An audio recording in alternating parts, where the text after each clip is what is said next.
आरिफ चौधरी साहब से मैं जरा लीगल एस्पेक्ट जान लेती हूँ। आरिफ चौधरी साहब, ये तो तय हो गया कि हमारे नए चीफ जस्टिस ऑफ पाकिस्तान कौन होंगे, लेकिन अब सवाल ये भी है कि आईनी बेंच का सरबरा कौन होगा और दूसरा ये भी कि प्रिजाइडिंग जज कौन होगा।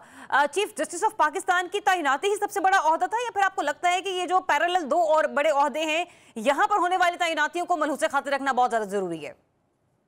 दरिया, बहुत शुक्रिया प्रोग्राम में शामिल करने का। बुनियादी तौर पर एक चीज़ हमें ज़हन में रखनी चाहिए कि ये जो आज़ाद और ख़ुद मुख्तार अदलिया होती है, ये सेफ्टी वाल्व का रोल प्ले करती है और जमहूरियत के तसलसल का बायस होती है। जब ये सेफ्टी वाल्व ख़त्म हो जाता है तो उसके बाद खूनी इनकलाब जो है उसका अंदेशा बढ़ जाता है। मैं ये जो आपने सवाल किया, ये इसका जवाब तो बड़ा सादा है कि अब इनके पास चॉइस जो है वो अमीनुद्दीन खान है, जो बेंच के सरबराह होंगे आईनी बेंच के। उसकी वजह यह है कि इन्हें वो लोग चाहिए आईनी बेंच के में शामिल या उसके सरबराह। अच्छा, तो मतलब ये तय है कि अमीनुद्दीन खान जो होंगे वो नए आईनी बेंच के सरबराह होंगे। उसकी वजह यह है ना कि जो गारंटी है ना वो ये है कि आप खुल के ये आइन की मुखालफत करते हो और आइन का यानी उनको उस नजर से देखते हो जिस नजर से खुद मुस्लिम लीग नून देखती है या मुक्तदरा देखती है। और वो आपको याद होगा कि अमीनुद्दीन खान ने जब इख्तिलाफी नोट लिखा था तो वो उन्होंने कहा था कि जनाब इस पे अमल दरामद ना किया जाए इस फैसले पर, ये जो मखसूस नशस्तों वाला है। तो इससे बेहतर और प्यारा जज कैसे और कौन मिल सकता है कि जो आपकी मर्जी के मुताबिक फैसला करे। और एक दफा इंडिया में मैं जब गया तो मुझसे सवाल किया गया जी कि आपकी अदलिया में फौज मुदाखलत करती है या एस्टेब्लिशमेंट, मैंने वहां साफ कहा कि नहीं करती। अच्छा, तो वो बाद में जब मैं आया तो यहाँ मुझे सवाल किया गया जी आपने ये कैसे कह दिया। मैंने कहा जी दो वजूह की बुनियाद पे मैंने कह दिया। एक तो ये कि मैंने इंडिया में जाके अपनी एस्टेब्लिशमेंट की तौहीन तो और ये तजलील तो नहीं करनी थी, मैं ये बात कर ही नहीं सकता। और दूसरी बात ये है कि हमारी अदलिया जो है वो इतनी माशाल्लाह कंप्लायंट और इतनी यानी अच्छी है कि उन्हें पता होता है कि एस्टेब्लिशमेंट क्या चाहती है। अच्छा, वैसे आरिफ चौधरी साहब ये किस दौर की बात कर रहे हैं आप, ये जो वाकया आप मुझे बता रहे हैं? ये दौर 2003 की बात कर रहा हूं। अच्छा ठीक है आरिफ चौधरी साहब, पॉइंट आपका आगे जरा 2003 के बाद 2024 का पॉइंट ऑफ व्यू में ले लूं। हामिद खान अल-मशरिकी साहब, क्या बाहर वाले आज भी पाकिस्तानी अदालतों के बारे में, पाकिस्तानी सियासत के बारे में, वज़ीर आज़म के बारे में यही रखते हैं कि यहाँ पर अपॉइंटमेंट कहीं और से होती है? जरिया, बहुत शुक्रिया। देखिए, बदकिस्मती ये है कि जब एक मुल्क का इमेज या परसेप्शन खराब होती है तो फिर हर अंदाज से लोग अपने अपने अंदाज में उसके बारे में सोचते हैं। बिल्कुल ऐसे ही है। ये जरूर समझा जाता है कि यहाँ पर शायद जो फैसले हैं या अपॉइंटमेंट्स हैं वो कहीं और से मंजूर होके आती हैं। लेकिन मैं ये समझता हूँ कि पाकिस्तान में बहुत सारी बुराइयों के बावजूद, बहुत सारी चीजों के बावजूद मैं बड़ा पुरुमीद भी होता हूँ कि जजेस जो हैं वो एक हद से ऊपर अपने आप को कंप्रोमाइज नहीं करते। हमने इन 8 जजों का जो फैसला था मखसूस नशिस्तों के हवाले से आ जाए या दूसरा जो फैसले हैं वो आ जाए। देखें, इख्तिलाफी नोट चाहे वो जस्टिस अमीनुद्दीन खान का हो या जस्टिस याहिया अफरीदी का हो, हर जज की किसी भी कानूनी केस को देखने का एक अपना नजरिया होता है, अपना अंदाज होता है।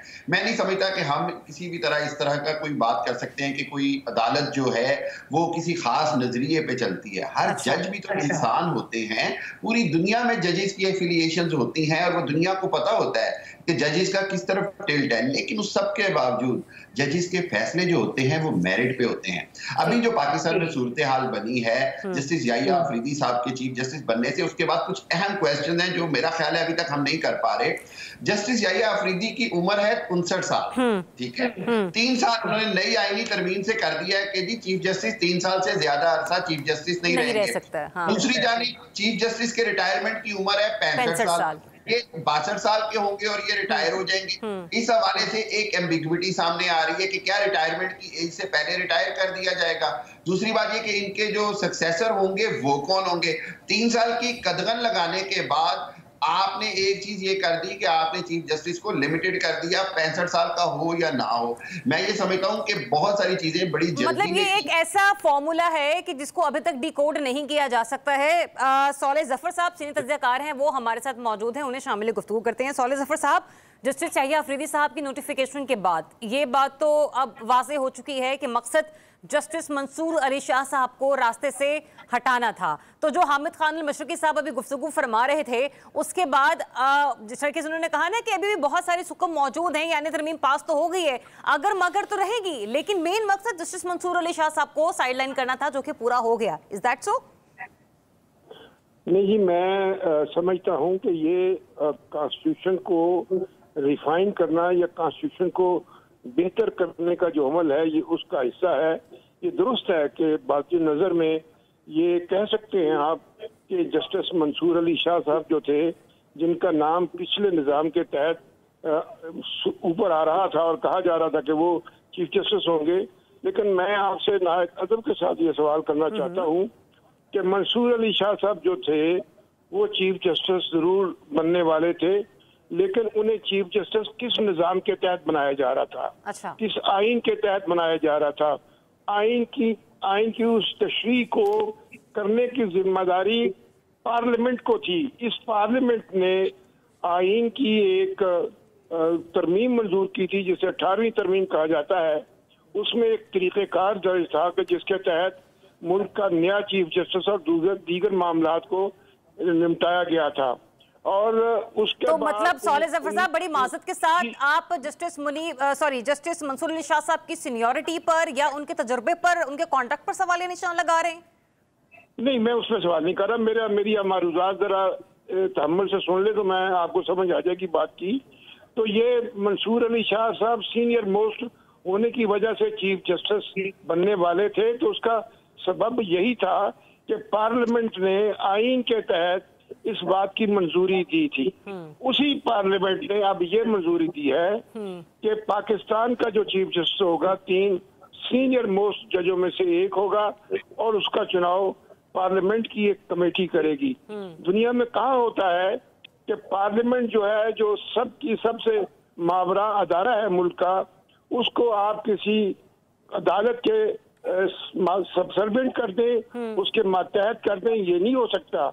इसलिए कि मुल्क का जो निजाम और इंसराम है वो तो चलाना पार्लियामेंट ने है। ठीक है सॉलिह जफर साहब, यहाँ तो आपने पार्लियामेंट की बालादस्ती के हवाले से बात कर ली। अब मुझे ये बताइए कि क्या फ्यूचर देख रहे हैं आप जस्टिस मंसूर अली शाह और जस्टिस मुनीब अख्तर साहब का? क्या ऑप्शंस रह गई हैं इनके पास?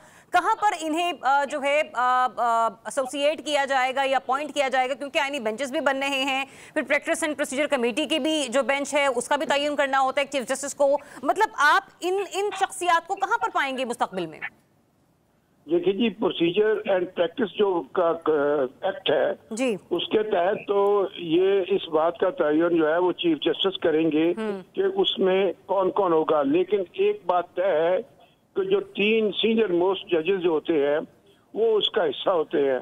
और अगर आप सीनियर मोस्ट का देखा जाए तो उसमें जस्टिस याहिया अफरीदी, जस्टिस मंसूर अली शाह और जस्टिस मुनीब अख्तर उसका हिस्सा होंगे कुदरती तौर पर। अच्छा। जो पहले निजाम था, अब उसमें इस बात की गुंजाइश पैदा हो चुकी है कि तीसरा जो सीनियर मोस्ट जज है उसकी जगह चीफ जस्टिस जो है वो अपनी मर्जी से किसी दूसरे सीनियर जज को उस कमेटी में शामिल कर सकता है। तो लिहाजा इस बात की तो इसमें एम्बिग्युइटी नहीं है, इसमें तो किसी तरह की कोई परेशानी नहीं है कि कमेटी का मेंबर कौन होगा। चलें, ये तो आने वाले दिनों में हमें पता चलेगा कि कमेटी का मेंबर कौन होगा और केसेस किस तरीके से एक दूसरे को ट्रांसफर किए जाएंगे। सॉलिह जफर साहब हमारे साथ ही रहेगा।